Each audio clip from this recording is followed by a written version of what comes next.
Friends, Hindu ಧರ್ಮದಲ್ಲಿ ದೇವಸ್ಥಾನಗಳಲ್ಲಿ ಶಂಖ ಊದೋದಕ್ಕೆ ಒಂದು ಮಹತ್ವವಿದೆ. ಆದರೆ ಭಾರತದ ಈ ದೇವಸ್ಥಾನದಲ್ಲಿ ಎಂದಿಗೂ ಶಂಖವನ್ನು ಊದಲ್ಲವಂತೆ. ಹಾಗಾದರೆ ಆ ನಿಗೂಢತೆ ತುಂಬಿರುವ ದೇವಸ್ಥಾನ ಯಾವುದು? ಹಾಗೆ ಆ ದೇವಸ್ಥಾನದಲ್ಲಿ ಯಾಕೆ ಶಂಖವನ್ನು ಊದೋದಿಲ್ಲ? ಈ ಎಲ್ಲ ವಿಚಾರವನ್ನು ನಾನು ಈ ವಿಡಿಯೋ ಮೂಲಕ ನಿಮಗೆ ತಿಳಿಸಿಕೊಡಲಿದ್ದೇನೆ. ಅದಕ್ಕೂ ಮೊದಲು ನೀವೇನಾದರೂ ನಮ್ಮ ಚಾನಲ್ಗೆ ಹೊಸಬರಾಗಿದ್ದರೆ ಈ ಕೂಡಲೇ ಸಬ್ಸ್ಕ್ರೈಬ್ ಮಾಡಿ, ಹಾಗೆ ಪಕ್ಕದಲ್ಲಿರೋ ಬೆಲ್ಲೈಕ್ನ ಪ್ರೆಸ್ ಮಾಡಿ. ಯಾಕಂದರೆ ನಾವು ಹಾಕೋ ವಿಡಿಯೋ ನಿಮಗೆ ಮಿಸ್ಸೇ ಆಗಲ್ಲ.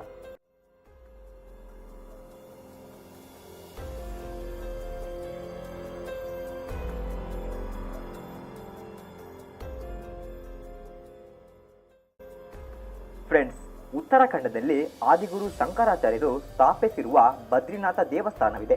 ಈ ದೇವಸ್ಥಾನ ಎಷ್ಟು ನಿಗೂಢವಾಗಿದೆ ಅಂದರೆ ಈ ದೇವಸ್ಥಾನದಲ್ಲಿ ಇದುವರೆಗೂ ಸಹ ಶಂಖವನ್ನು ಊದಿಲ್ಲವಂತೆ.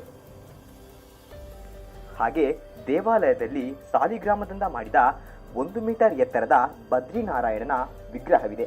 ಈ ವಿಗ್ರಹವನ್ನು ಆದಿಗುರು ಶಂಕರಾಚಾರ್ಯರು 8ನೇ ಶತಮಾನದಲ್ಲಿ ಸ್ಥಾಪನೆ ಮಾಡಿದ್ದಾರೆ ಅಂತ ಹೇಳಲಾಗುತ್ತೆ. ಫ್ರೆಂಡ್ಸ್, ಈ ದೇವಸ್ಥಾನದಲ್ಲಿ ಶಂಖ ಊದದೇ ಇರೋಕ್ಕೆ ಒಂದು ಧಾರ್ಮಿಕ ಕಾರಣವಿದೆ. ದಂತಕಥೆಗಳ ಪ್ರಕಾರ ಹಿಮಾಲಯ ಪ್ರದೇಶಗಳಲ್ಲಿ ರಾಕ್ಷಸರ ಅಟ್ಟಹಾಸ ಜಾಸ್ತಿ ಇರುತ್ತೆ. ಇದನ್ನು ನೋಡಿದ ಋಷಿ ಅಗಸ್ತ್ಯರು ಪಾರ್ವತಿ ದೇವಿಯನ್ನ ಮೊರೆ ಹೋಗ್ತಾರೆ. ಆಗ ಪಾರ್ವತಿ ದೇವಿ ಕೂಷ್ಮಾಂಡ ದೇವಿಯ ರೂಪದಲ್ಲಿ ಅಲ್ಲಿದ್ದ ರಾಕ್ಷಸರನ್ನ ನಾಶ ಮಾಡುತ್ತಾ ಹೋಗ್ತಾರೆ. ಆ ಸಂದರ್ಭದಲ್ಲಿ ಆತಾಪಿ ಹಾಗೆ ವಾತಾಪಿ ಎಂಬ ರಾಕ್ಷಸರು ತಪ್ಪಿಸಿಕೊಳ್ತಾರೆ. ಆತಾಪಿ ಹೋಗಿ ಮಂದಾಗಿನಿ ನದಿಯಲ್ಲಿ ಅಡಗಿಕೊಂಡು ತನ್ನ ಪ್ರಾಣವನ್ನು ಉಳಿಸಿಕೊಳ್ತಾನೆ.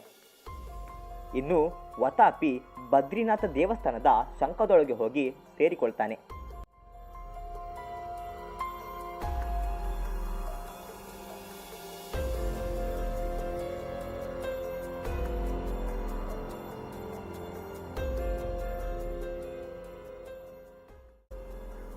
ಸೊ ಆಗಿನಿಂದ ಬದ್ರಿನಾಥ ದೇವಸ್ಥಾನದಲ್ಲಿ ಶಂಖವನ್ನು ಊದಿದರೆ ರಾಕ್ಷಸ ಹೊರಬರ್ತಾನೆ ಅಂತ ನಂಬಿಕೆ ಇದೆ.